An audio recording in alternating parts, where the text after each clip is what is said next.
Welcome back, folks. This is House Corrections and Institutions. It is Friday, January 24th. It's our 1 o'clock meeting, and we've got DOC with us. It's going to be going over some variety of discussions, particularly the data around our population that's incarcerated and detained in terms of numbers and charges and convictions, what they're in for. And then we're also going to talk about the criteria that's used for sending folks to our out-of-state facility, where we house about 114, 115 sentenced folks in Mississippi. So we have a couple people, I think, who are going to come up. You need both of those chairs because Representative Menier is not here today, so we can put two people up at a time. Folks want? Maybe Justin. Yeah. Nope.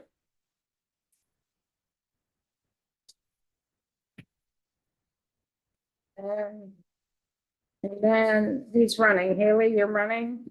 Slides. The slides. Yeah. So if both of you could just introduce yourself for the record, welcome. I'm Jordan Pasha. I'm the Director of Classification for the department. Hi, I'm Jess Kingmore. I'm the Research and Data Unit Director. So Jordan, whomever wants to go first. Take it away. Yes. Yes. Whomever. So I can also explain a little bit about what my team does because I feel like The brains behind it. It's a data, right? we do a lot of requests for you guys. So the Research and Data Unit was actually built under Commissioner Demmel as part of his sustainability plan. And there's 4 of us, so I lead the unit and then 3 others. And we do pretty much all data reporting and analysis throughout the department. That includes federal reporting, reports found on our website, dashboards, legislative requests. We also help to do data-driven decision-making so that things like the commissioner's strategic plan, we develop key performance indicators to track progress on that. And there's also, like, you guys may have seen the exec daily that we've made for the commissioner. I don't know, maybe we've shared bits and pieces of it, but there's a daily report that my team helps build and Jordan helps update every day that kind of goes on the commissioner's desk as like the high level things that he wants to track, which includes population numbers. So that's kind of the stuff that my team does, just so you guys get a little flavor for what we do. So how's your internal IT system within central office to do all that? Yeah, Be honest, because it's it's been a struggle. It's clunky. So there's another team that's responsible typically for pulling the data, and they're the experts on the offender management system. That system wasn't really created for a correctional facility. It was created for jails. And so they've kind of, it's like, I call it Frankenstein's monster because it's kind of turned into something that it was never intended to be. So it's really clunky and difficult to sometimes get certain data asks just because the intention of why it was built and then the way that we're using it's so different. So there's a lot of manual work. Oh yeah, a lot of time to create a query, a lot of time to analyze, and it takes 2 teams typically to do that. So whenever we say, hey, this is going to take some time, that's usually why. Okay, so I can move on to the data. So some of the data I've highlighted for you today. Oh, I will go over that part first. Thanks, Haley. So all the images I took today are actually from a population dashboard that we have on our website that gets updated every month with point in time data. And it's always the information at the end of every month. So you can see longitudinal or like information over time. It has a lot more than what I pulled today, but I felt like this was a good high level overview. So if you're ever interested in seeing that dashboard, you can find it on the research and data page. I have it hyperlinked within the PowerPoint itself too, of where you can find it. And you'll see on the screenshots, you might see like a little eye or a question mark. And you may say, what the heck is that? In the dashboard itself, if you hover over it, it gives you information. But obviously when I take a screenshot of it, that functionality is lost. So just so you know. And so all the information, it's It's not incredibly timely, and I did that on purpose because I wanted to grab stuff from the dashboard that's publicly available that you all could grab at any time. But it is from 12/31/24. Our population fluctuates a little, but this is still very relevant, and over time, the trends stay the same. Mhm. So the first one is just our population breakdown by gender. Nothing too spectacular here. If you've been familiar, I know you got some like DOC 101 already. But the big takeaway, the vast majority of our population, like 90% is male, as we know. And we do have roughly 14 to 15 transgender or individuals who within OMS, there's an option, and OMS is the offender management system.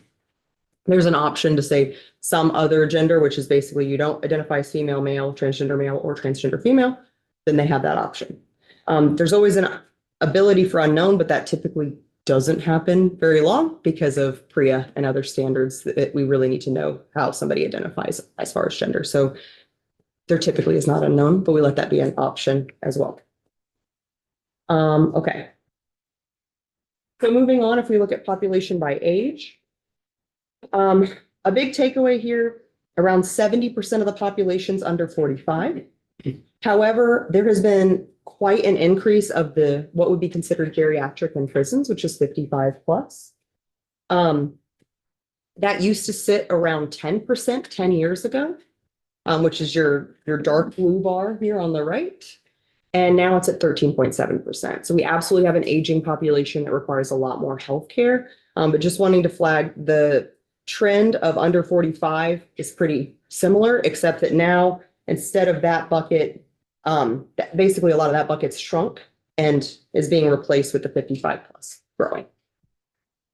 So the question is, you have those folks that were under 45 having long sentences and they're starting to bump up on that 55, 56, or are there new folks coming in? Both. I look to Josh to know for sure, but both. Yeah, and I have a similar question. Is that 13.7, is that folks who have been there a long time, or are we seeing more people entering in above 55? It can be both. Okay. They could be detainees. I can definitely break that down and figure that out more, but I think our population's mirroring a lot of Vermont, right? We are an aging population. Our population, although very much younger than the overall population of Vermont, it is also an aging population of who's getting incarcerated. So you have definitely both at play. Is there? I just can't figure out if I asked the same question. You did. Yes. I'm glad I answered it the same both times, right? That's good. Okay. If it wasn't Friday afternoon, we'd forgive you. Thanks before I talk next time. We used to have a committee member that only spoke on Fridays. He never spoke anytime. Remember that, Terry McKee? He spoke on Fridays. The minute he started asking a question, we knew it was Friday. Right, and be for like 15 minutes and then that was it. So I hate to ask this question, but I'm gonna. Is there a generalization that you could make for what type of crimes the 55 and older are coming in with? Is there a trend? Is it all over the map, or is there a trend? I think it matches the same trend as our overall population. If anything, maybe skewing more toward the more serious offenses. I think you see less of the sort of the lower level offenses in that group. That's Serious, speculative without breaking It'd the. be easy for me to get that. serious offenses such as assaults, murders, sexual assaults. Yeah, we'd be better to pull out the data. I mean, Yeah. that'd be where I guess that we'd be better. Every time I've analyzed the data on a variety of demographics, the trend is the same in that the vast majority, over 50%, have had their most severe crime, which we get to later in here, is typically a serious felon, which is exactly the types of crimes you mentioned. I would be surprised if that trend were different. If anything, as Josh just said, it might be even more skewed in that direction. But every time I've looked at it on the basis of gender and race and any other demographic variables, it's always, and it's the same trend as we'll see regardless of legal status. Because I know probably about 10 years ago, maybe it was for folks that were coming in in an older age group. It was more sex offenses than others, Oh, that's and other Yeah. offenses. Yeah, no, I mean, those are some of the same people Either, too. either that or folks serving for violent offenses that have been in a long time. I don't think we have a lot of folks in on violent or in who are that old, that much older, which I'm getting close to that age myself, so I can't claim that that's old. Who have committed those lower level kind of property crimes. More serious assaults, sexual violence. But I can get that information and send it to Haley. Thank you. Okay, I think we're ready for the next. This is just some other demographic data. Not surprising takeaways here. Typical, about 90% don't identify as Hispanic, Latino, Spanish. We capture those as there's two different fields for race and Hispanic, Latino, Spanish identification. Race can be multi-select. That might be changing soon based on the new guidance, federal guidance, where you would actually collapse them again. So stay tuned. And so the reason that we have race just broken out by people of color and white is because this dashboard's interactive. And we automatically suppress values once you get too low. So what would end up happening as you click through it is it would just say suppressed for almost every person who's not white. So we grouped people of color together so that you can at least see trends across different groups because it's a small proportion of the population. I believe in the 101 testimony, we broke it out more for you because when we look at the general population, it's easy to do that. But then once you start slicing and dicing on a dashboard, it starts becoming very, very identifiable. Yeah, and you don't want to identify folks. Yeah, especially because not all of the information that's on the dashboard is in our public use file. And so that's kind of what we end up doing at my team is we say, is this in the public use file where you can see individual level data? If it is, I don't care how much you slice and dice because you could get it anyway. If there's information on here that's not available in that, then we suppress it where if it's a cell size less than 5, you just don't get to see the data. Or we collapse so that happens less and less. So. Okay. If we can move on. So I'm giving a little bit of general information before I move on to the table about the crime type by booking status, just to make sure we're all on the same page, because I know I don't recognize a lot of you. So Six folks are new to the committee. perfect. So hopefully this is helpful. And I'm sorry if I'm repeating stuff that's already been here that you all just know by heart. Helps hear it over. Okay. Okay. So we actually have a ton of sentenced, detained, hold, like a lot of different booking or legal statuses. Those are used interchangeably. We typically, when we report the information, we collapse them. So all sentence statuses are collapsed to sentence, all detained are collapsed to detained, and there's hold. So I can kind of briefly explain what we mean when we say that. So sentence means that somebody was convicted of crimes, right? It's post adjudication. There are multiple flavors of sentence. There's just plain sentenced. There's sentence detained, which means they're also held pre-trial. There's sentenced with hold, which means they're convicted of crimes with Vermont, and then they're held for another jurisdiction like US Marshals or somewhere like that. And then there's a very rare, but we still always have a few people, sentenced detained with hold. So they're sentenced for crimes in Vermont, detained for other crimes in Vermont, and held for another jurisdiction.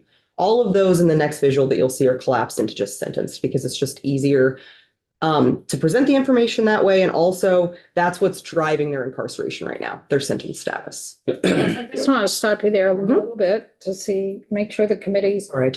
No, that's fine, understands this. So a person could be, in the second bullet, sentenced for a crime, whatever it is. Whatever it is. And they could have had a sentence.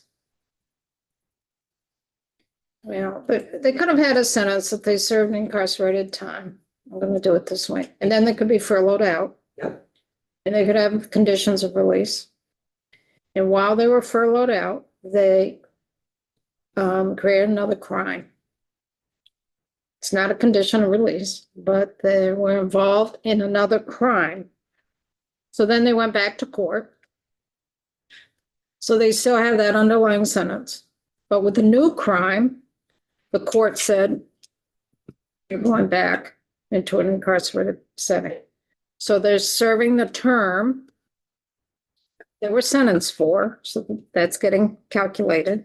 But what I believe is also getting calculated is the days they're serving as a detainee that could be credited towards the eventual sentence for that particular crime, Sure. To do crime. for the new crime. So they're both a sentence because they've already created one crime. They've been convicted and serving a sentence for that.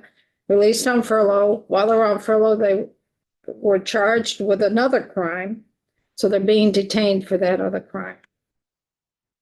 Yes. Sentence withhold is they are sentenced for a crime, probably a Vermont crime. They were in parole. And then they were charged with another crime that they committed, but it was through the federal system.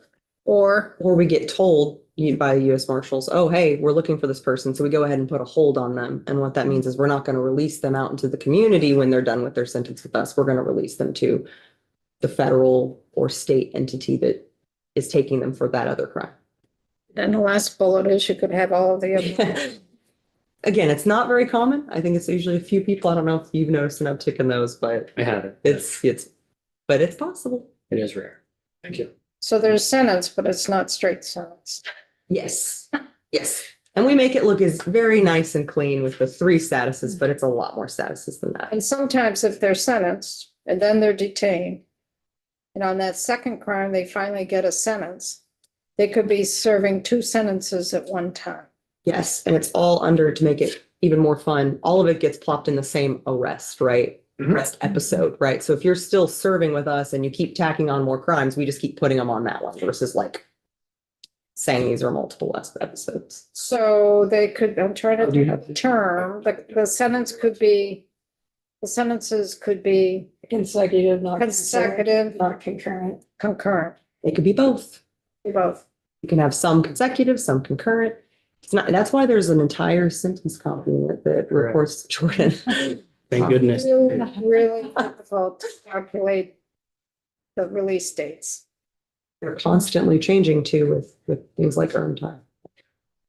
Just while you guys were talking, to follow up on that question you asked, the folks that we have incarcerated who are 55 or older, overwhelmingly, either felony serious or felony person. Either Yeah. felonies or what? Either felony serious or felony person, just look into those categories, Yeah. but overwhelmingly, those 2 categories. I'll highlight it too when we get to the table. Thank you. So any questions on the sentence status? Okay, So detained should be easier to digest because there's only 2.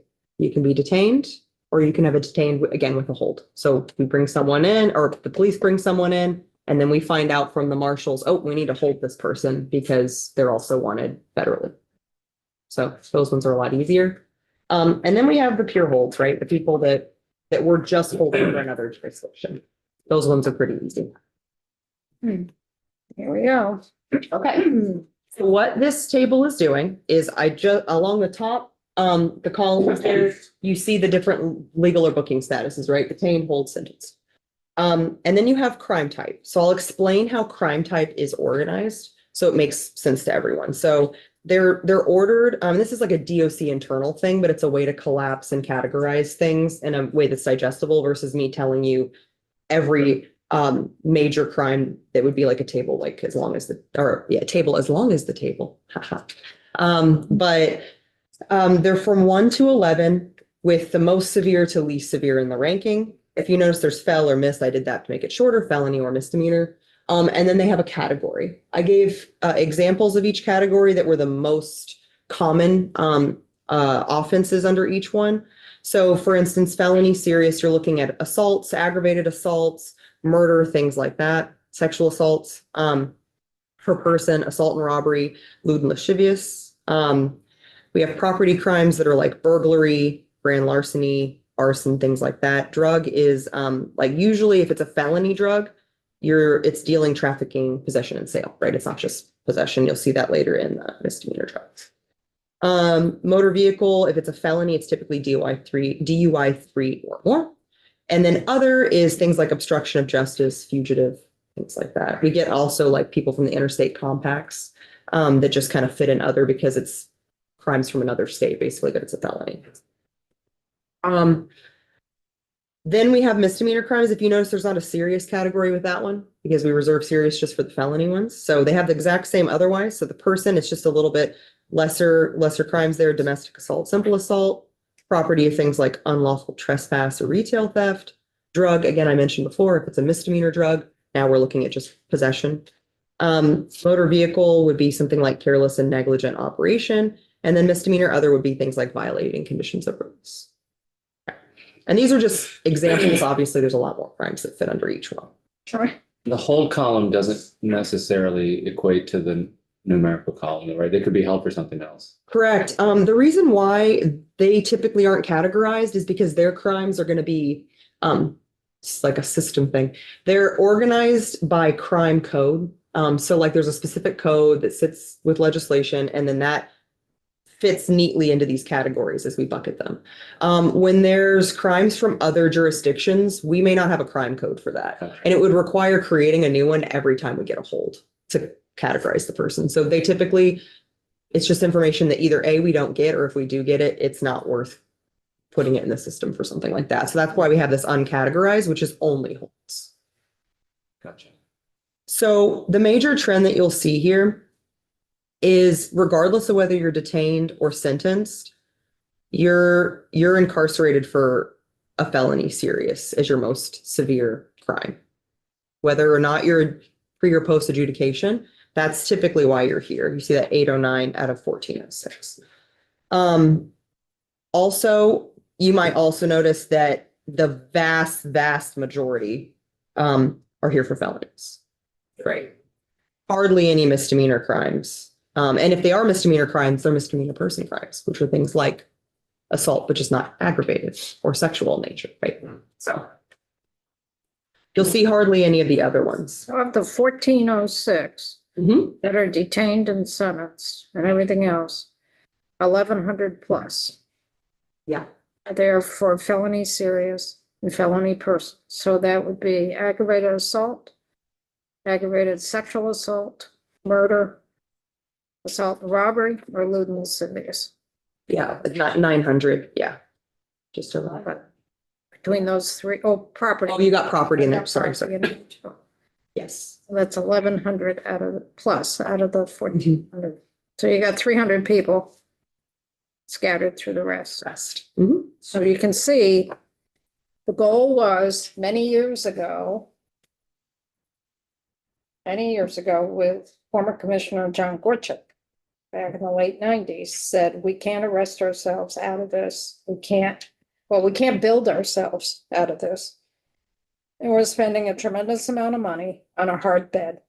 And what we really need to look at, who are we incarcerating here and who do we need to incarcerate? And he came up with this great system where you look at the risk factors for folks. And the risk is, what is the risk of reoffending? And what is the severity of the crime? So if you're low risk to reoffend and the severity of the crime was low, he was saying, why are we incarcerating those folks? Can't we take care of them out in the community where they can make amends to the victims and repair the harm? We should keep our beds for your higher risk to reoffend and higher severity of crime. Yeah, and That's the grid that was used. It started to be used in the late 90s. and justice reinvestment initiatives helped with that too. And yeah, you see over time, it's just a larger and larger proportion of those who are incarcerated are here for the felony serious, which I think was what we aimed to do, which is great. And so that also brings its own challenges, as it's a challenging population to supervise then as well. Questions, Kevin? This is categorized by the crime that has been committed, The most severe, right? not the motive or the reason for the crime. Oh, yeah, obviously. we don't get that. And what I'd be interested in, and it may not be practical, is if there is data that says what the impetus was, what for the aggravated assault. Was it over drugs? Was it over what's causing, other than just being mean? You know what I mean? I don't. I don't know if whether it's anyone possible. has that. That's not available. No. Even the courts wouldn't. No, the courts wouldn't, like, the courts wouldn't law, I mean, what you're talking about is probably like the legal defenses, right? And so like, I don't think the courts would have anything close to Okay, that, fine. unfortunately. Yep, thanks. Aaron? So when you're looking at these numbers, does this include the serious or the, the lesser crimes?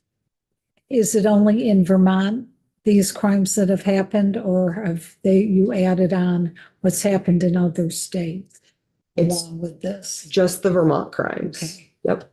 Because So if any hold crimes, that's always in the, well, not always, because there are some that were categorized, but for the most part, those are uncategorized in our system. Yeah. Because I remember when Commissioner Gorchak started the furlough program, we got a house full of folks that had crimes that were pretty serious. But as we went into seeing with no supervision what was placed there, a lot of the crimes had been serious crimes as well outside of the state, as well as inside the state. So to me, it would be, well, for me, it's important to look at the whole kind of picture of it, but.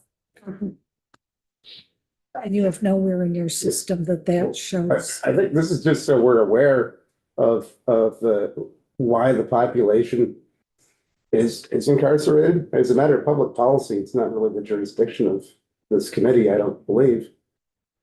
It's You know, good. like, It's good talk about why information. there are only 67 drug dealers in prison right now, according to this data. It's good information for us as we have policy of corrections. So corrections is housing these folks and it's under state custody. But as far as what the population would actually look like, that's, we need to understand that, but that's really more of a creature of judiciary, is it not? Well, it is in terms of how they got there. Yeah, It's really important to understand Who's that? our population and our facilities, because we've got to understand the moving pieces of our facilities Sure. and what programmings are offered, what educational opportunities are offered.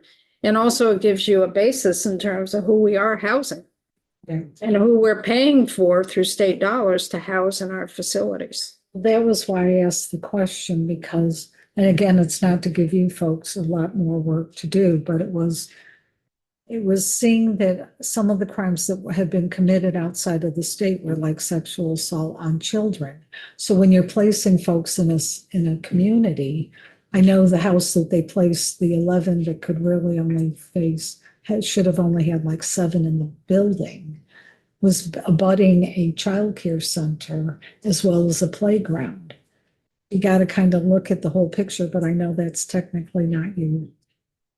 Well, those things do get captured in our risk assessments. When you're doing a risk assessment, like we don't have that sort of population data, but if I'm making a specific decision about Josh, I have that data and I have that incorporated into the risk assessment. So when we're making a placement decision, yes, this person has a conviction for a serious crime out of state. Okay, It's just not incorporated into our sort of overall data for the population at large. Right. as long as I know you're kind of. Yeah, no, absolutely. That's part of the normal things that caseworkers do when folks come into the system is look for crimes they may have committed in other states that are on record. Right. And am I correct to say this, Josh, that the majority too of our holds right now are ICE detainees typically? Not, Not the majority. US Marshals, US Marshals. that's right. federal, not ICE. I know we get a lot of ICE going through. But they're not But there, that's not they're not there majority. very long. Yeah. No, most of our holds are in the US Marshals, federal charges. Thank you. Thank you. Connor? Yeah, a couple of quick questions. Recidivism rates, would those be housed in judiciary or would you keep track of those for? We do them. They're on our website. So and can I segment those out by like the different offenses and? We segment them out by year and actually demographic variables. Okay. On our website and another dashboard. And do you keep track of like recidivism rates for inmates who have participated in particular programs, like receiving a degree, vocational or? We're starting to look at that. The problem is that we just started offering that. So Fair enough, yeah. So we want to do kind of a cohort study. We've actually had talks about doing that. We do look at it by risk to reoffend because we want to make sure that the measure we're using is actually pretty good. And it is. But we are obviously aware that those measures have inherent bias built into them. So it's like, yay, good for us, but then we also know the measures themselves aren't perfect. So, but we do find overwhelmingly that those with higher risk to reoffend are more likely than chance, so statistically significant. They recidivate more often than those with any other risk to reoffend, and the low is the opposite. Right. So good news there that the assessment that we use works for that, but then And can I ask, I was interested, we had Kids Apart here the other day in the survey that was done in Northern State, just identifying voluntarily. Haley and I did that. Yeah, that was really good. It was helpful. Do surveys like that, voluntary data, occur throughout the system? I'd just be interested in how many parents are in the system as a whole, rather than just a particular facility. The thought being like, the more we know about people that they offer, we can go to them rather than trying to rely on them coming to us all the time, right? I agree with that. I found out that there's actually a way it might be captured in our vendor management system that I didn't know about before, but I'm not sure how much it's used. I don't think it's a required field. So I'm looking into that. Yes, we do want to extend this throughout the facility. As far as parents, I will say that there are regular surveys that we've started doing. We have a patient satisfaction survey that we just did a second year. This will be the third year, that we're starting to try to survey the incarcerated individuals even more to try to get their opinion and see how things are for them. That's great. Would be really interested in any of the results of that. Yeah. We did talk about doing the survey that we did at Northern kind of system-wide for the report that we submitted, I think a couple weeks ago, but I procrastinated very much, and so we didn't have enough time to do. Haley's fault. I'll also say it's a very clunky mechanism. Our current tablet vendor, although they had kind of said that there was a way to survey on the tablets, there's not. So it actually requires us to go to the facility and go unit by unit and hand them out and then come back around, pick them up. And then my team does data entry. So if you can imagine, whenever we do a survey of all of the facilities, that's like weeks of my team's time. And so we also have to do like a cost benefit ratio of like, can we get enough information from one facility to kind of start driving change, and then hope that we can get better technology so we can just survey everyone and have paper copies for those who don't have tablets. So that's in the works. Don't worry, we're having those conversations. And one last question, it might be skipping ahead here. We do not track recidivism rates for inmates who have spent part or their entire sentence out of state in a facility, do we? You said out of state? Yeah. Oh, you mean like If you spent time in core civic, can we see? Oh, yeah. They're part of. They're all part of it. Yeah. No, but as a separate category. Yeah, can I? Yeah, we've not done that. I mean, it's a small cohort, but I mean, we probably could. I would imagine if we knew their risk to reoffend scores, we kind of already know the story, but like if they all have a high risk to reoffend, then they probably are in the recidivism numbers. It's not too difficult for us to do those things, but it's always what's evidence-based and stuff like that before we do a bunch with recidivism. I will say recidivism is not my favorite metric. I think it's The 3-year cycle. It's a 3-year, you have to come back. It's like a multi-part definition, and it's not a perfect indicator, in my opinion, of how someone did. I think there's other ways that we can. It's really, when they're released, are they on best behavior for 3 years? Have they committed a new crime? And they have to come back for at least 90 days. So this is very clunky. Yeah, it is. Thanks very much. Appreciate it. So what's the length of sentence difference between a misdemeanor and a felony? Is there anything over 2 years would kick into a felony? So it's, my understanding is a misdemeanor is anything 2 years and under, a felony is 2 years. So those who are under misdemeanor person, misdemeanor property, those sentences are 2 years or less. And the 1406, that is including our folks down in Mississippi. Oh, yeah. This all includes them. They're all going to be under the sentence category, though. So the bulk of the misdemeanor person, the 64, what we've heard in the past, a lot of that is domestic violence. Oh, yeah, a lot of it's going to be domestic assault or simple assault. I just looked at those numbers before I sent this to, and the trend holds true. Yeah. And then property, misdemeanor property, is that would be unoccupied property, right? Because if it's occupied, doesn't that kick it into a Yeah. felony? Yeah, like burglary occupied. Yeah. Yep. So those are the differences there. And then I'm sure some committee members would be interested in the misdemeanor drug possession. And seeing that number and why it's so low. That's a question for the courts. There's a chance, I mean, let's, I want to make this really clear. This is by their most severe crime. Yeah. So there's a chance that someone murdered someone and had cocaine on their possession. Right. They're not going to show up under misdemeanor drug, just so we're clear. This is what's driving the sentences the most. At least So six. I just want to make sure that's known. Like, there's a chance that there's drug possession tacked onto a lot of these things. Six people who that's their highest crime. That's their highest crime. And these could even be also returns from the community, and they could be returned for something else. That's their highest crime, right? They could be returned for a violation of conditions, but they also have on their arrest that. So it's like, it's a complicated matter there. So yeah, it doesn't mean these misdemeanor drug people are serving their entire sentence incarcerated. Thank you. Appreciate it. Other questions? Troy, you don't have any, you don't want to follow up one of our Yes. questions with Vice Chair was giving us some nonverbals today. I just shook my head and I was gonna say, I'm surprised there's 6 people in the state whose highest offense is drug possession well, or who are in prison.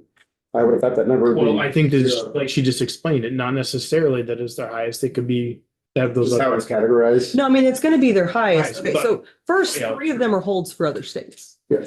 Right. Oh, that's- Okay, So there are 3. okay. And those people could have been on furlough or on probation and Ah. got something revoked. Right. And just so happened on this point in time, they're here. It's actually one is sentenced. Yeah, I mean, that's yeah. like The worst attorney. And we've got some detainees.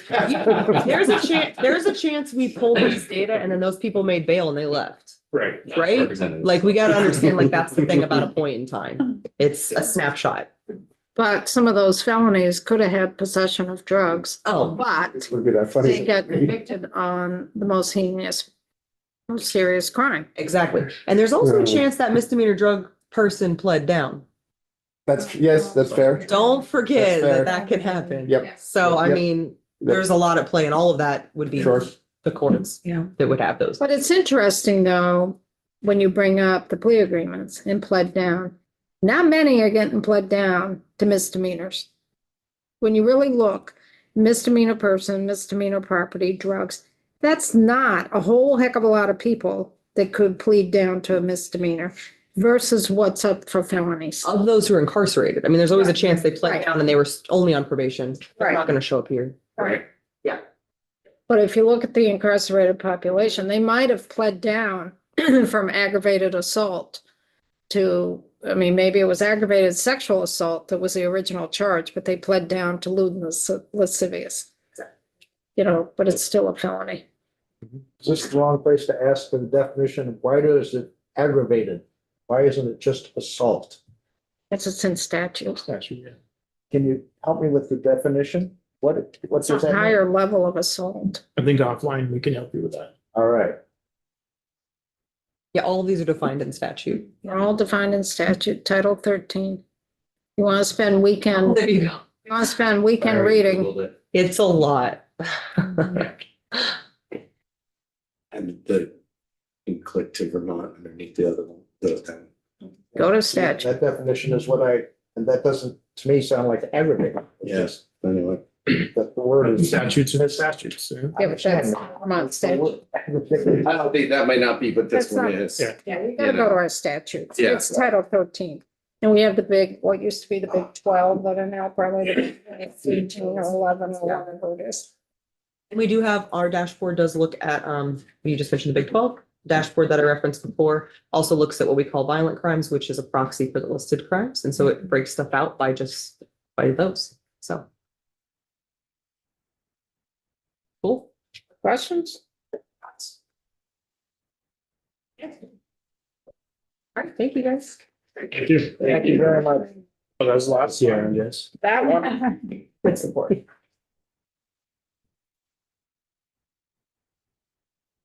now we go out of state housing.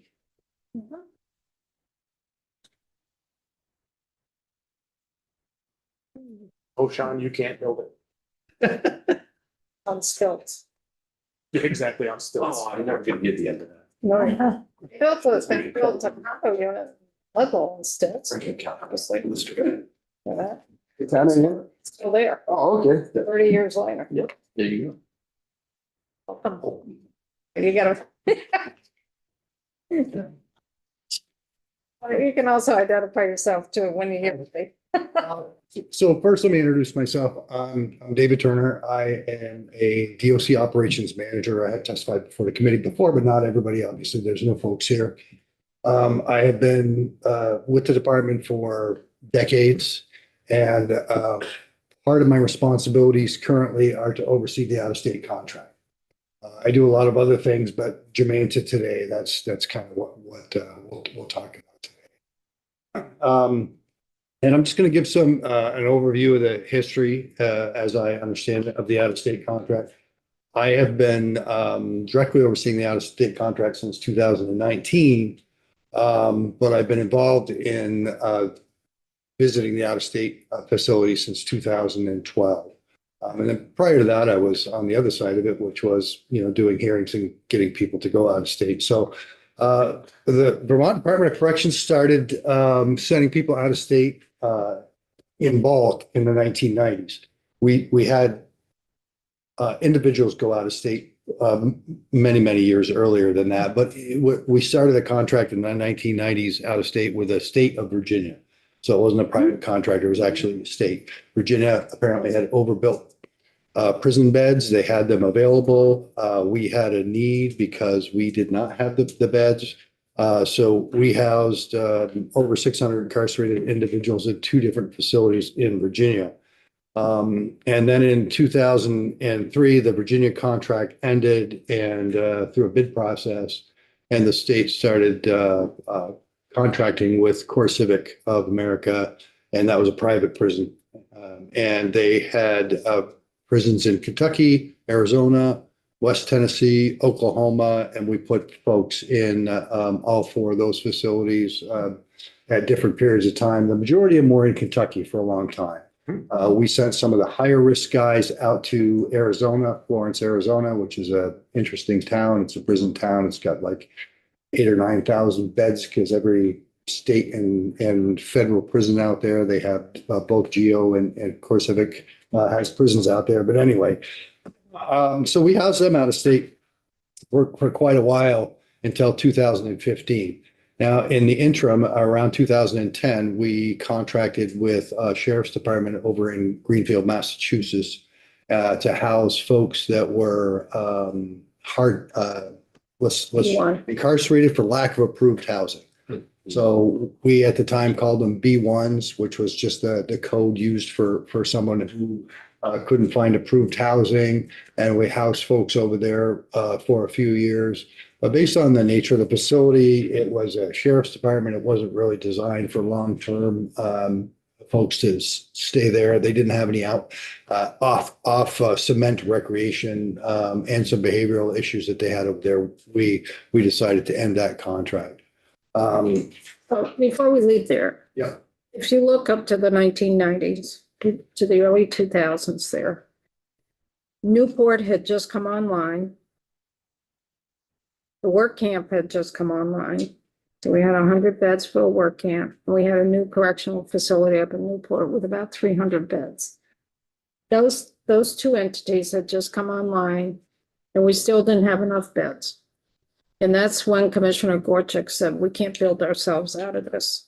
And that's when we started shipping folks out of state. And those facilities did reduce the population out of state. Population started coming down. I think actually at the height that was around 700. As the years went on, it started coming down as we did build beds. well, yes and no. We had a facility in Woodstock that we leased. And that was a regional facility. I think there was 100 and some odd beds. And then we built the Springfield facility to replace that one and also to increase more beds. And that came online in 2003. So we added 300 more beds, 350 to the system. Really not even that much because we lost 100. So you have to subtract Woodstock. Yeah, it was about 200 beds that we added to the system. But we were still shipping folks out because we just Just people were coming to us, and that's when Commissioner Gorchak was saying, we gotta look at what we're really using our hard beds for and spending the money of incarcerating folks there, because that's taxpayer dollars going to that. And then when we did start to go out in the Greenfield, Mass, one looking at the B1 population, the B1 population are those folks who have reached their minimum and would be eligible for furlough or parole, but they would be eligible to be released, but for lack of appropriate housing where they could go. So it's not that they didn't have appropriate housing and then became incarcerated. They were incarcerated, they met their minimum, they could be released, but they had no place to go that was approved. Right, yeah, they might be requesting to live with their victim, they might be requesting to live in a jurisdiction outside of where they would be comfortable to be supervised in.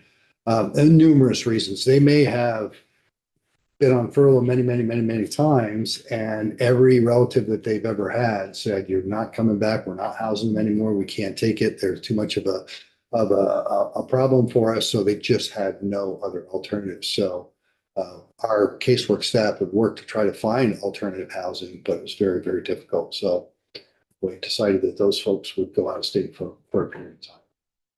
So Kevin, you look confused. Any questions? If there's family around and nobody wants them, doesn't that indicate that they're still a problem to society? That's why they were held. One reason why they continued to be held past their man. Right. But it also doesn't mean that, because. What does that mean? What you said, if their family doesn't want them, that they're a problem. Right. Family could be a problem, could be anything. It is, you can't make that judgment based on that, is what I'm saying. I hear you. Okay. You know, the department, in looking at residence approval, tries to make sure that the place that they're going to go is appropriate, and it's going to give them the best opportunity for success that they can have. You know, I can that, add on to that. Sure. I'm stupid, so I will forget. But it also could be, maybe it's just in your scenario, the family could want it, but the house is not, the setting is not suitable for what they're requiring. So I'm sorry. right, family members refuse to give up their guns, refuse to give up alcohol in the house, which may be a condition that the person can't be around alcohol or guns. Those kinds of things make that residence ineligible. The last thing I would know is that it's not a condition of release it's not a blanket condition, it's only for folks where it's deemed necessary. Yeah. And when somebody reaches their minimum release date and they've done everything inside the prison system that they're supposed to do, we try to do everything we can to get them out. Even if they go out, come back. You know, our job is to try to find a suitable place for them to rehabilitate them, try to find a suitable place for them in a community where they can go be successful. Doesn't always There's work. 65 people on that list as of right now. You know, we were up to 150 at one I point. do remember more than double that. So the key too, for some of this lack of approved housing, or even folks who are reaching their minimum, the key is when they do reenter, that there's enough wraparound services for them to be successful. So they don't reoffend and they don't circle back into the facility. And wraparound services could include housing. You've got to have some housing. Could include mental health treatment. Could include substance use disorder treatment. Could include employment. Could include training as an apprenticeship to get into a job. All of those factors are really important to have in place when someone entering from an incarcerated setting, because they could have been incarcerated for 10 or 12 years. And just think how much has changed in 10 or 12 years. I mean, some of these folks never had a cell phone. And now you come out into society and you can't function without a cell phone. And you don't even have the capacity to get one. I mean, how are you going to function? And if you can't function, chances are there'll be retail theft, there'll be property theft, there'll be something that will then kick you back into a correctional facility. You think of a It's your lot, public safety. think of a lot of employers these days, they require an online application. They don't have paper applications anymore. Some of them still do, but a lot of them don't. So just, you know, it's not easy for someone. I'm not making excuses, but just think if you were put away in this building for 10 years. This one. This building, all year long, every day for 10 years with the same people. And then one day you're out in the community. All the structure that you even knew has changed completely. But then we expect the folks to be successful. It's kind of an unrealistic expectation because we wouldn't be able to meet that. We wouldn't be able to do it. It's definitely difficult. I absolutely agree. So to continue on with some of this, in 2015, through the bid process, the Geo Corporation won our bid and we vacated the Kentucky facility and we relocated up to North Lake, Michigan. Sent everybody from Arizona and Kentucky to North Lake, Michigan. We were in North Lake, Michigan. Quite frankly, the facility was closed when we went up there. They opened it for us and they gave us an excellent per diem. They did a nice job, but their hope, I think, was if they opened it, other jurisdictions would come. And after 2 years, no one else was coming. They were losing money on our contract because they underbid just to get the place open. We put our contract out to bid, which we do every 2 years. And actually, it's now CoreCivic. When that contract ended, we sent all of our incarcerated individuals to the state of Pennsylvania, not under, as a state, not under a private prison contract, through the interstate government agreement, and all of our folks went to Pennsylvania. And we spent 1 year in Pennsylvania before Pennsylvania decided they didn't want us anymore. And we got a contract with CoreCivic, which is the current contract we're under now. And that was in 2018.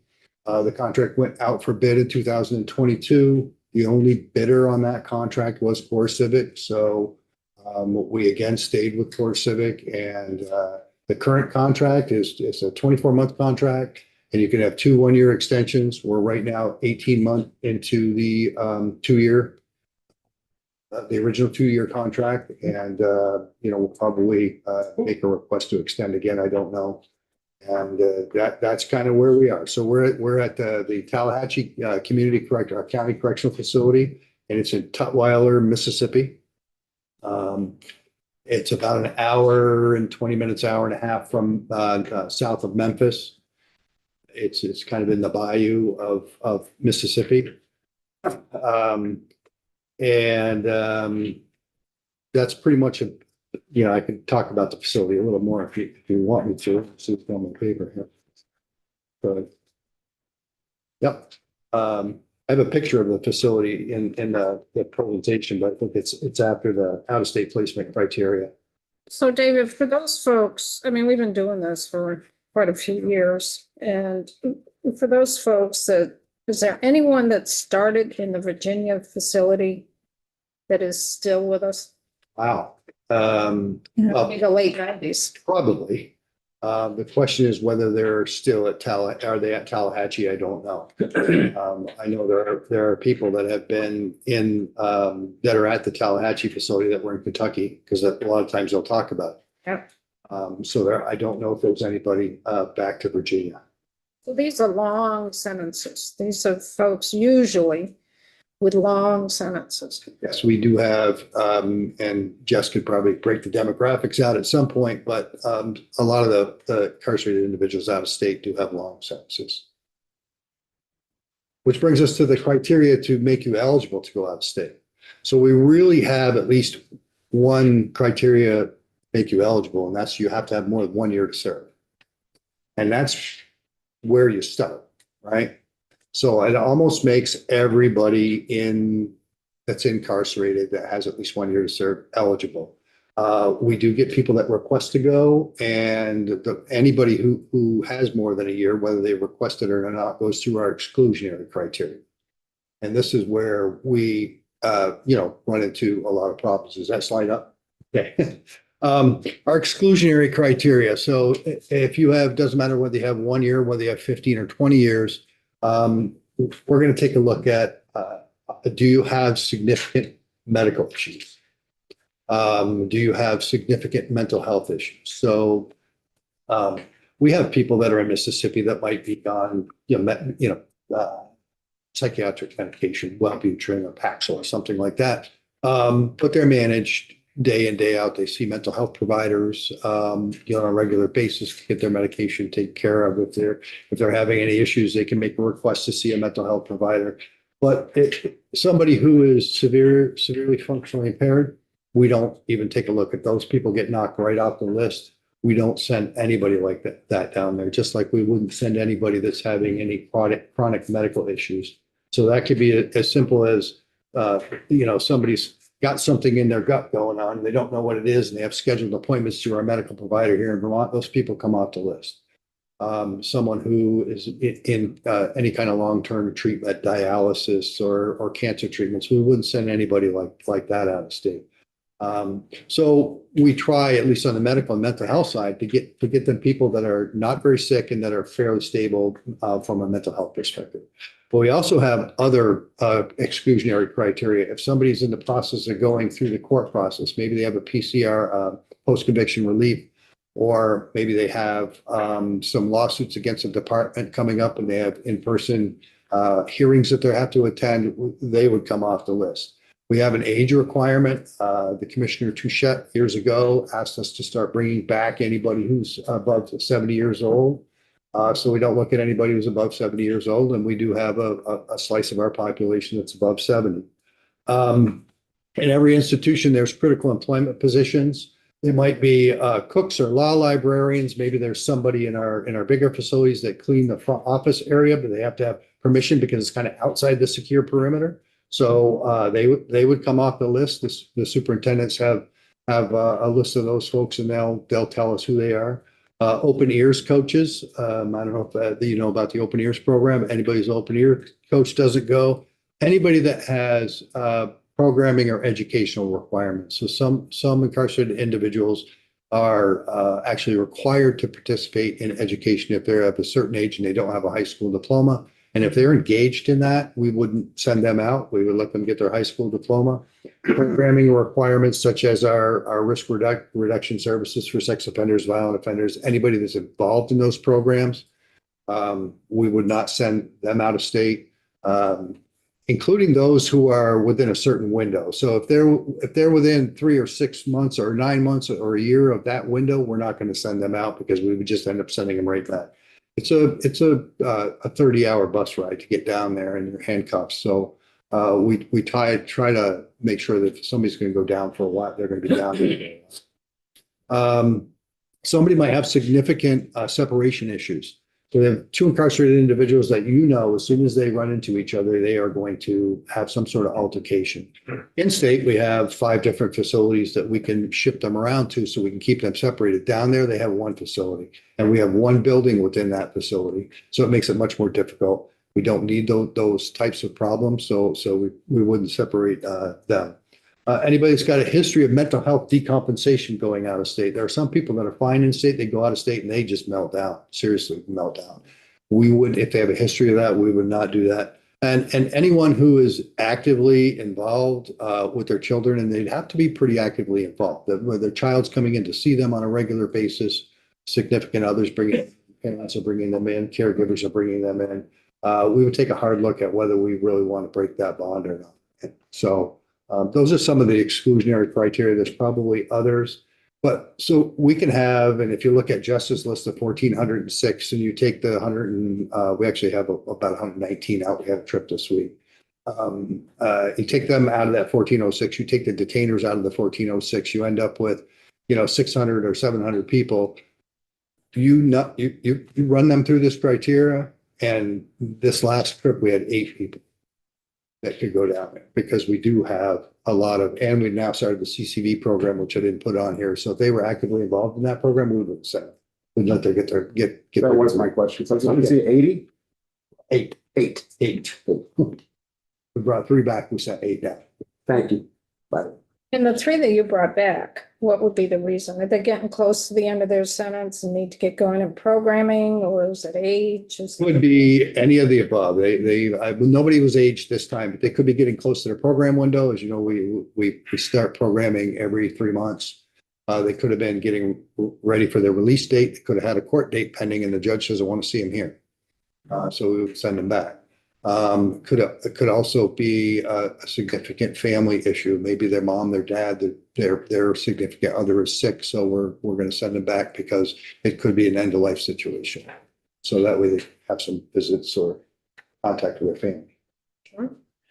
Are there any statutes in place that dictate what our vacancy rate, if our vacancy rate hits, you bring them back?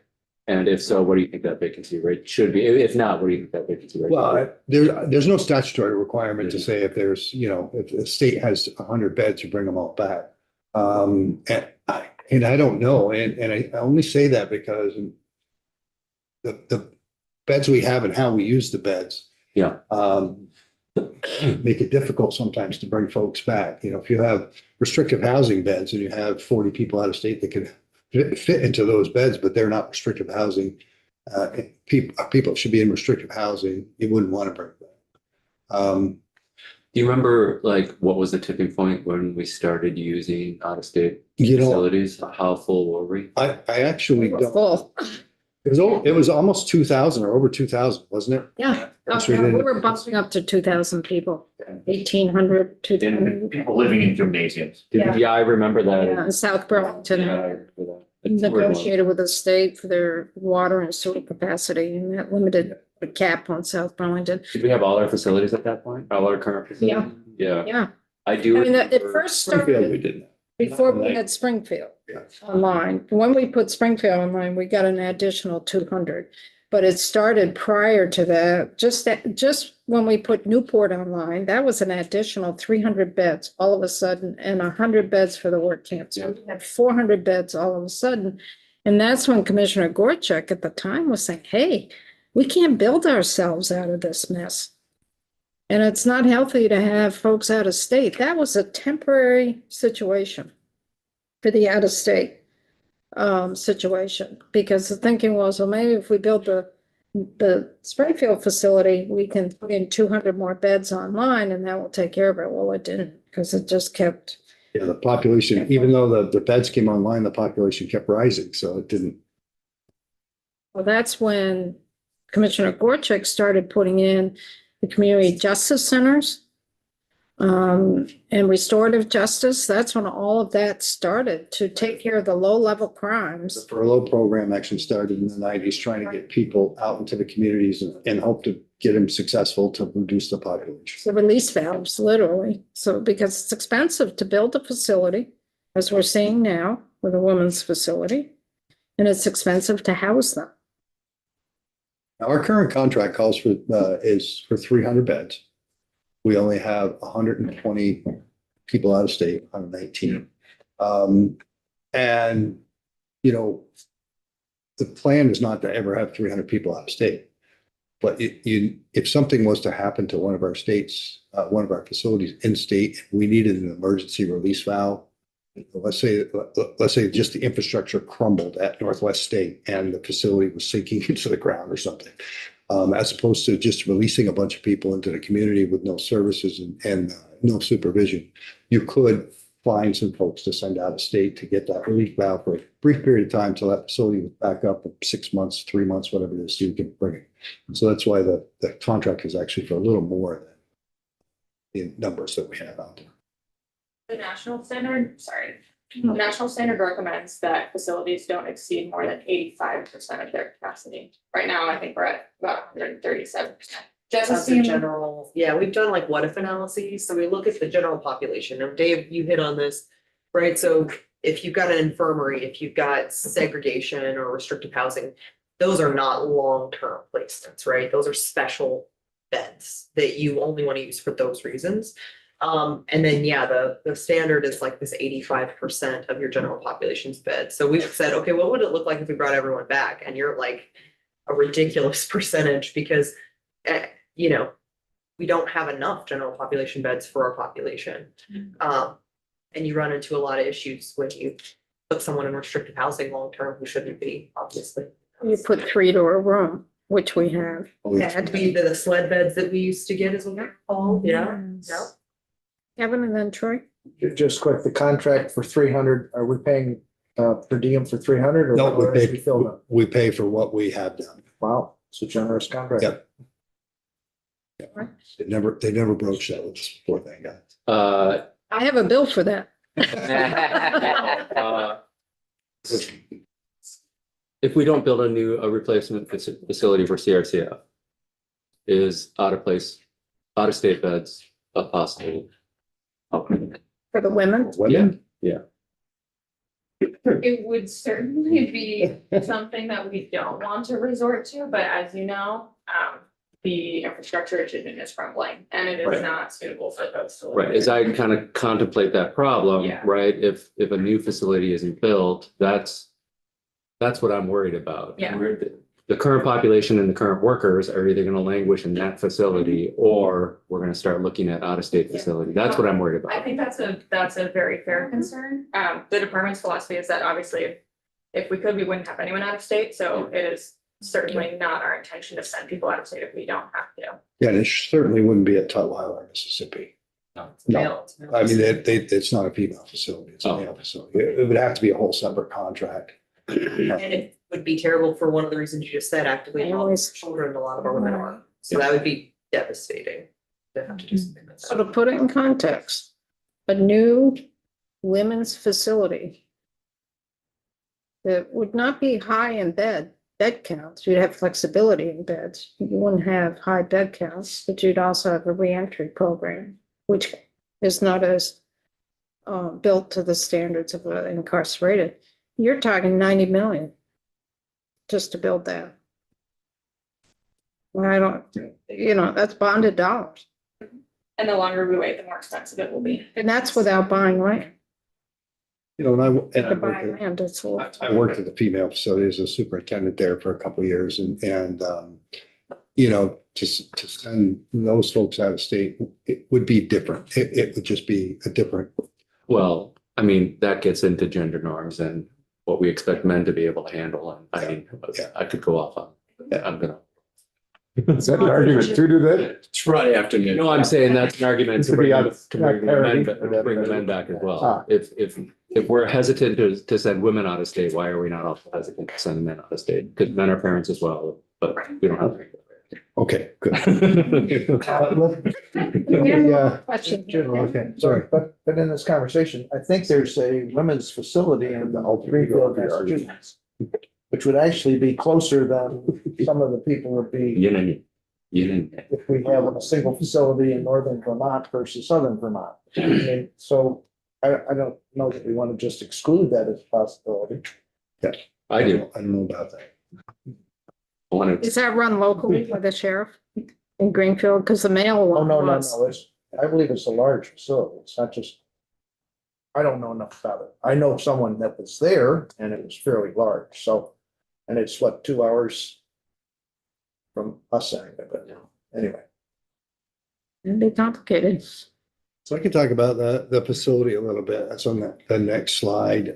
You know, what the facility offers for activities, they have, you know, obviously they have workers like they do in any facility that are going to be able to clean and do laundry. They also have a maintenance program that they do.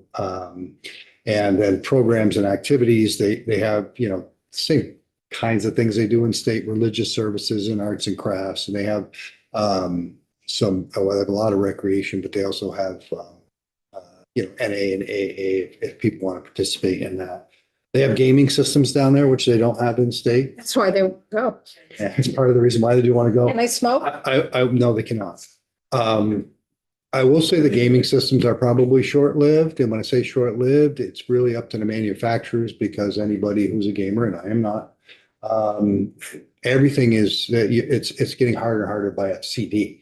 A game on a CD, everything is downloaded off the internet and they do not have access to that.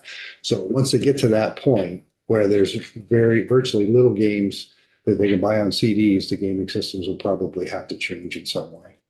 But they also have the MOUD. So we do offer Medicaid, medical treatment for those who are using substance or have. All right, let me get it right. Opioid use disorder. Thank you. You can call it, you still go by that. And we have, I think, well, we had 31. I didn't check the numbers this morning to find out how many went down on the last trip that are on MOUD. So, and we have a different per diem for that, which I'll go over in a minute, but the physical space, if you can go to the next one, is the picture in here? Yes. Yes. No? So this one little place here is our building. Okay. There's 360 beds in that one building. This is the best picture I could find. It's off Google. So Vermont, even though there's only 120 people in there, there's 360 beds, and Vermont is run out of this particular, and it's an outbuilding. They have a main building over here that would be on the top. That's the main building, and all these are outbuildings. So we have a recreation area here and here. And you know, part of the issue with per diem, right? It's a 2,500 bed facility. So in that 360 beds, almost every one of that one building is as big as almost every one of our facilities or bigger. So it's kind of a little bit of economy of scale. They have 120 bed units, and they have one person in that living unit. Well, actually have a caseworker too. So they have two people in that living unit. And in Vermont, I think the biggest living unit they have is 72 in Newport. And some of our units in Vermont are as small as 18 or 20 in St. Albans. There's some that are that small, and I'm not talking about the restricted housing units. I'm talking about the general population units. So they can run that with a lot less staff than we have. And the size of the units are determined by the way the building was built. Yes, in Vermont, that's right. And, you know, and the uses for them back when they were built. I think of St. Albans because that's where I started, and at the time, I mean, that was built to be a youth facility back in I think the 60s. And they just expanded it over the years. So if you look at the layout of this one, you've got the administrative building and probably the programming or cafeteria, whatever. medical cafeteria. All of that is in the building up there on the left to the top. Yeah. And there are some housing units in there as well, but they're small. Okay, and then your real housing units are the others that are in the middle and to the right on the screen. Right. And the one with the gray roof on the right is a huge educational center. Okay. They have something Programming. that our incarcerated individuals work at. It's called Wheels of the World, where they take wheelchairs, old used wheelchairs, they refurbish them back to almost like new, and they ship them to third world countries for children that are it's a great program. The guys that work there really take a lot of ownership in that. Our guys work there? Oh, yeah.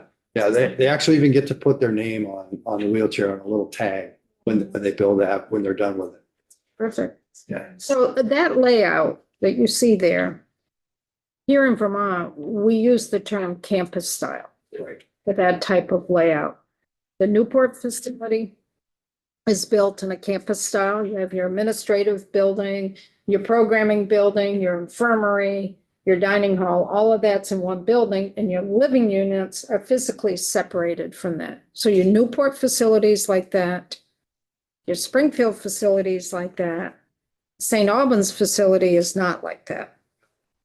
So Yeah, when they have one out. one out. building. So when we talk about replacing a facility or replacing a women's facility, we're talking about a campus style structure. So this, you can visualize what it looks like, and that's what we would be doing.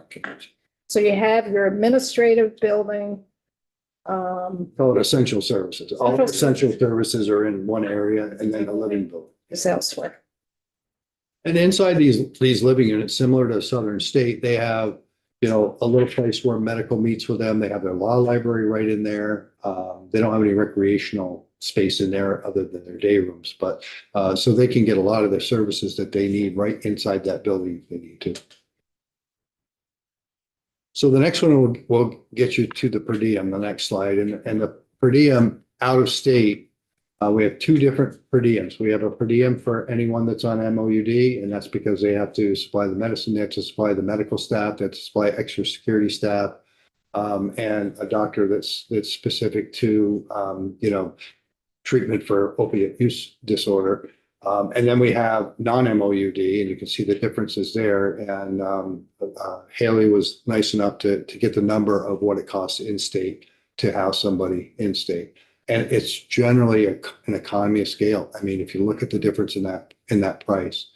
And when I said that the Geo Corporation really seriously underbid us, they were giving us in 2017, or whatever year it was, 2015, it was $60 a day. Wow. Yeah. So I know it's really attractive to compare the dollars and say, Yeah. oh yeah, it's They're cheap not. to put it out of state. Why don't we do it? It's not apples to apples because all of the people who require programming services, well, they do education, but not the required education services. The significant mental health and significant medical issues are all in state. They have medical out of state. They do a lot of medication and things like that. But they don't have those chronic sick people. And so you can't really compare it in terms of that. Now, I will say, and I do want to make sure that this is known, that the services that we provide, so I'm the operations manager. I have 3 people that work for me, that their entire job is to oversee the folks in Mississippi. So they are on the phone with them. They can do video conferences with them. We also have an electronic almost like an email system, but it's not a real email that they can make requests to us. And our staff go down about once a month. Somebody is on the ground down there, providing them with whatever they need. And although a caseworker might only have 60 people on their caseload, they'll see anybody who's down there, not just somebody on their caseload. I go down myself. I'm going down in a couple of weeks with one of the guys that works for me. So we try to go down as often as we can just to make sure that they don't believe that just because they're 1,300 miles away that they're forgotten.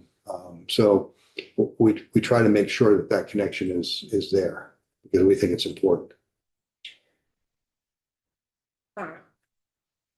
Just reminded me that we've also surveyed them a couple times. Yes, we have. Same method, though, unfortunately. Traditionally, the point where I become a maniac on private prisons, but I'm not going to do that today. And sinister of DNC or DOC to send my old friend Dave Turner here on this one. But just questions, Dave, on looking at the contract, the actual contract itself. Does it have staffing levels? Are they able to hit those staffing levels? I just saw that Tennessee buying Core Civic $22 million for not adhering to the contracts. I wonder if they're catching up on our end. So we require them to do direct supervision, just like they do in state. And direct supervision means that there is a correctional officer physically stationed in the living unit. Not all their contracts require that. Some of their contracts just require, like in this building, they could have 2 people for 3 units and then they just kind of walk themselves through. But no, we require direct supervision where they have to have supervision. They've always been able to meet that since we made that a requirement. They obviously have vacancies like everybody else, but we haven't necessarily had any staffing vacancies in our area. We have they have a unit manager who's stationed in that building. He oversees the entire building. Obviously the correctional officers, and they have what they call correctional counselors, which are also stationed in that building to do the casework stuff. There's a lot of stuff. You might have to get on the phone for a court call. The correctional counsel will make sure that happens, or they might need to send a request form back to Vermont, or we send stuff down to them. Can you please get this to so and so and so and so? And the correctional counselors do that. They also act as secondary security in the units. Obviously, just like in state, at night you don't require direct supervision because they're locked in, but we do require that the building be staffed by a minimum of 2 people at night. And they're just so that it's a Vermont building or unit in a building on the campus there. So there's no like intermingling. Would there be intermingling like for religious services, if there with other inmate populations? There is some. So the area I pointed to it's a building, it's M building. And in that there's 3 MA, MB, and MC. That's strictly Vermont incarcerated individuals. When they go out to work, or when they go out to recreation, we have control over which jurisdictions that they have, activities with, and we have restricted some activities. Now they do have U.S. Marshal Service incarcerated individuals down there. The marshals do not allow any contact with other individuals. So like when our individuals are going through the hallways, everybody's got to clear out. There's Wyoming down there, and we do allow them to, they're very similar population to ours, so we do allow them to work together, and recreate together with the Wyoming folks. We've had other jurisdictions, like we had South Carolina, very, very heavy in gang-related activity. We did not allow any activity with South Carolina incarcerated individuals, so we control the door. Okay, so you're not seeing, like, I remember at Kentucky, right? It was always like a thought, you'd go off on a drug charge, but you come back with a swastika tattoo because you joined the Aryan Nation down there, right? Right. So that's fair, like, That's right. well, like not only that, if you talk to like then Sheriff Norris up in Franklin County, he would attribute that to some of the drug trade going up there because of the relationships they made out of state. So, so like no secret, I oppose the concept of private prisons. I think it's a necessity right now. I think we should get out of the business.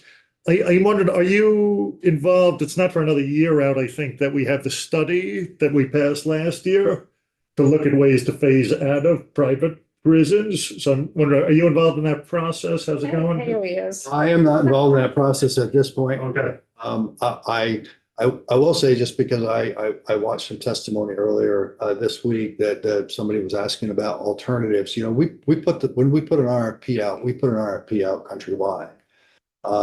Because we only have, I say only in Vermont's a lot of people, 300 beds, we just don't get people bidding on it. And if we do get people bidding on it, we might get somebody like the Albany County Jail, and then they have restrictions like they can't house anybody that has a sentence longer than 2 years. We're not talking about how much longer they have to do, but it's a sentence because they're a county jail in New York. If you're in a county jail, 2 years in a jail, 2 years or more, you go to prison. So that really significantly restricts us. The private prisons don't have anything in the Northeast, mostly because they say, because, you know, the cost, it's cost prohibitive because, what do they call it? Labor costs are probably a little higher up here, I guess, than in the bayou. With the study, I have to look at the legislation because it's been a while, but if I remember correctly, Senator Sears had kind of significantly changed that language. And so the way that it ended up was a study about reducing the population of detainees, if I'm remembering I correctly. have to look I at have to that. look at it again, but I don't think DOC was charged with leading that study. It was Yeah, I think Judiciary was, Yeah. right? So I didn't even know if the process had sort of kicked off or. Not to my knowledge, but that'd be a good question for Judge Senate, but I can look at the statute again. Okay, thanks. So going into the cost, we're going to finish up here shortly. Going into the cost for in-state. Does central office costs get calculated into that? I'm assuming it's COs, staffing within the facilities gets calculated into that figure. But what about the cost of central office? Chairwoman, that is not a question I can answer. That's a great question for Deputy Commissioner Keller. Confirm that with her. Yeah, because I'd just like to know more what goes in there, because I think people on the surface just compare the two and say, well, why aren't we doing it out of state so much cheaper? We can save all these taxpayer dollars, but it's not calculated the same, and it's not apples to apples, like you said. Yeah, I mean, it's easy to say how many incarcerated individuals bill Vermont, you know, this amount for 31 days or 28 days or 30 days, however many days are in a month. And, you know, we don't actually send ourselves a bill in that manner.